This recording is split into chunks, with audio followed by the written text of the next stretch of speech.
पैठण तालुक्यातील 74 जळगाव येथील प्रगतिशील शेतकरी सौ जयश्री अनिल येरंडे व सोमनाथ मोहन येरंडे या दोन्ही शेतकऱ्यांचा एकूण 3 एकर ऊस जळून खाक झालाय।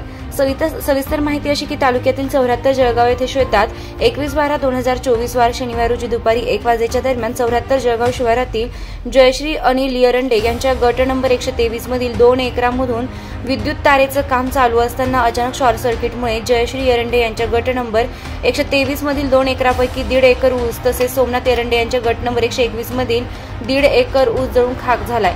सदरील ही घटना शॉर्ट सर्किटमुळे झाली असा अंदाज येथील शेतकरी म्हणत आहेत। विशेष ऊस जळत असताना गावचे प्रतिष्ठित नागरिक तथा उपसरपंच अमोल येरंडे यांनी महावितरणचे अधिकारी तावरे साहेब यांना भ्रमणध्वनीवरून कळविले असता महावितरणचे अधिकारी तावरे आणि कर्मचारी घटनास्थळी पोहोचून सदरील घटनेचा पंचनामा केलाय।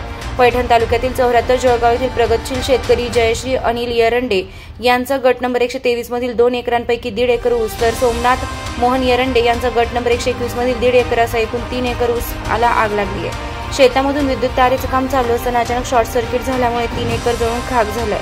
सदरील दोन्ही शेतकऱ्यांना शासकीय नियमानुसार जी भरपाई आहे ती तात्काळ देण्यात यावी अशी मागणी गावचे प्रतिष्ठित नागरिक उपसरपंच तथा महाराष्ट्र राज्य शिक्षक सेना पैठण तालुका प्रमुख अमोल येरंडे यांनी केली आहे। प्रतिनिधी गौतम सोनवणे, बुलंद आवाज, पैठण।